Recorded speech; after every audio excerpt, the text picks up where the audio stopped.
अच्छा जी, अस्सलाम वालेकुम। MCQs number 163, choose the correct option. A bouquet of roses lend color and fragrance to the room. देखिए भाई, जब भी आपके पास प्रीपोजिशन आता है तो प्रीपोजिशन के लिए पॉइंट ऐसा होता है कि एक नाउन इससे पहले आता है, जो पहले आता है आप उसे कहते हैं फर्स्ट नाउन, और एक नाउन इसके बाद आता है, जो बाद में आता है आप उसे कहते हैं सेकंड नाउन। अब आपने क्या करना है, आपने इस तरह करना है कि आपने फर्स्ट नाउन को देखना है। अगर फर्स्ट नाउन सिंगुलर है तो फिर आप सिंगुलर फॉर्म ऑफ वर्ब को यूज करेंगे, और अगर फर्स्ट नाउन प्लूरल है तो फिर आप प्लूरल फॉर्म ऑफ वर्ब को यूज करेंगे।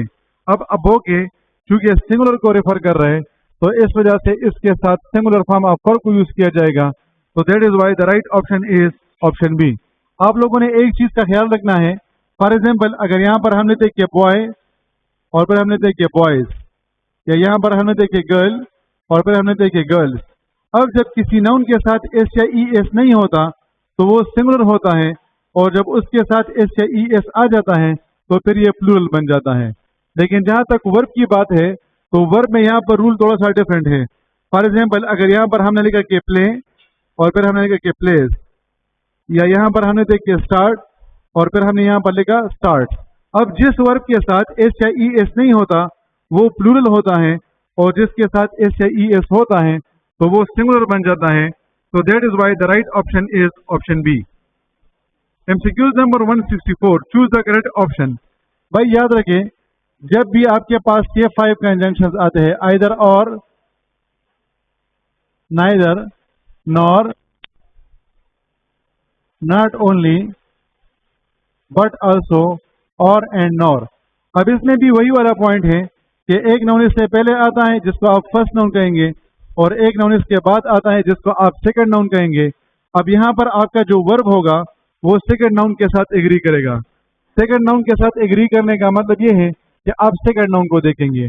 अगर सेकंड नाउन सिंगुलर होगा तो आप सिंगुलर फॉर्म ऑफ वर्ब को यूज करेंगे, और अगर सेकंड नाउन प्लूरल होगा तो फिर आप प्लूरल फॉर्म ऑफ वर्ब को यूज करेंगे।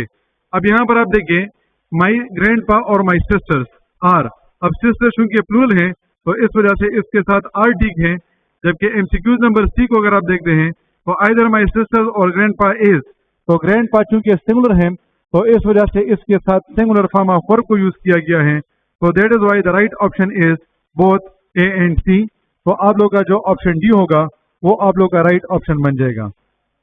MCQs number 165, choose the correct option. During the movie Ali stood up and then dropped his popcorn. इस MCQs का ताल्लुक है टेंस हार्मनी के साथ। टेंस हार्मनी में ऐसे होता है कि अगर सेंटेंस का पहला पार्ट प्रेजेंट टेंस में है तो फिर आप दूसरे पार्ट में अपने मर्जी का कोई भी टेंस लगा सकते हैं, चाहे आपने प्रेजेंट टेंस लगाना है, चाहे आपने पास्ट टेंस लगाना है, या चाहे आपने फ्यूचर टेंस लगाना है। Same is the case with future tense.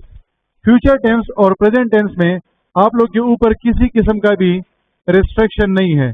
आप अपने मर्जी के मुताबिक जो भी टेंस लगाना चाहते हैं वो ठीक होगा। लेकिन जब भी सेंटेंस का पहला पार्ट पास्ट टेंस में होगा तो फिर ये जरूरी है कि दूसरा पार्ट भी पास्ट टेंस ही में होगा। तो इस वजह से ऑप्शन ए में यहाँ पर लिखा गया है ड्रॉप्स, तो वो गलत बन जाएगा। तो आपके पास जो राइट ऑप्शन होगा वो होगा option B. MCQs number 166, this material is superior dash that.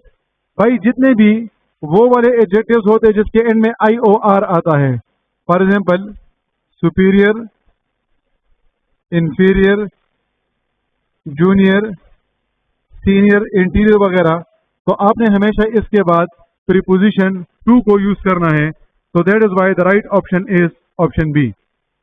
MCQs number 167, choose the correct option. कुछ ऐसे वर्ड्स होते हैं जिसको आप कहते हैं जीरो प्रीपोजिशन वर्ड्स, या आप इसे नो प्रीपोजिशन वर्ड्स कहते हैं, यानी वो वाले वर्ड्स जिसके साथ आप किसी किस्म का भी प्रीपोजिशन यूज नहीं करेंगे। तो वर्ड रिजेंबल इसी कैटेगरी में आता है। That is why the right option is option B, this resembles that. MCQs number 168, choose the correct option. It is I who am sorry. The right option is option B.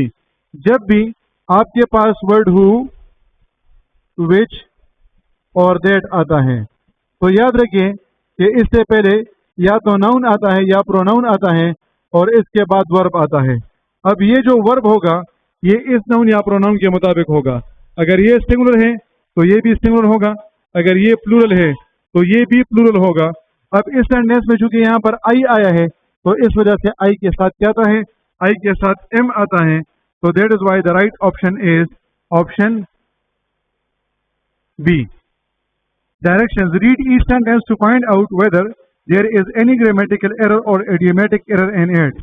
The error, if any, will be in one part of the sentence. The number of that part will be the answer.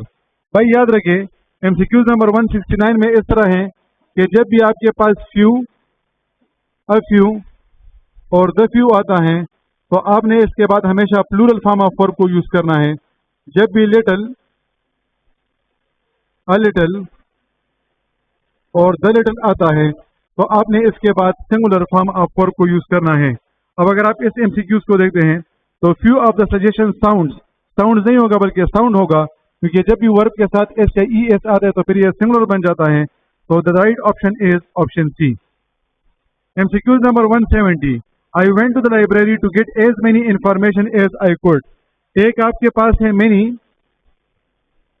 और दूसरा है much. Many को आप use करते हैं countable nouns के साथ, जबकि मच को आप यूज करते हैं अनकाउंटेबल नाउन के साथ. अब जहां तक इंफॉर्मेशन की बात है तो इंफॉर्मेशन एक अनकाउंटेबल नाउन है, तो इस वजह से इसके साथ मेनी नहीं आएगा बल्कि इसके साथ मच आएगा. और लास्ट एमसीक्यूज है एमसीक्यूज नंबर 171. जब भी वर्ड बोथ आता है तो आप इसके बाद जो नाउन लगाएंगे वो भी प्लूरल होगा और इसके बाद जो वर्ब आएगा वो भी क्या होगा, वो भी प्लूरल होगा. जब भी वर्ड बोथ आता है तो इसके बाद नाउन भी प्लूरल और इसके बाद वर्ब भी प्लूरल, तो हम कहेंगे कि both of the cycle bicycle in the garage is broken नहीं होगा बल्कि आर ब्रोकन होगा. Thank you very much. Allah Hafiz.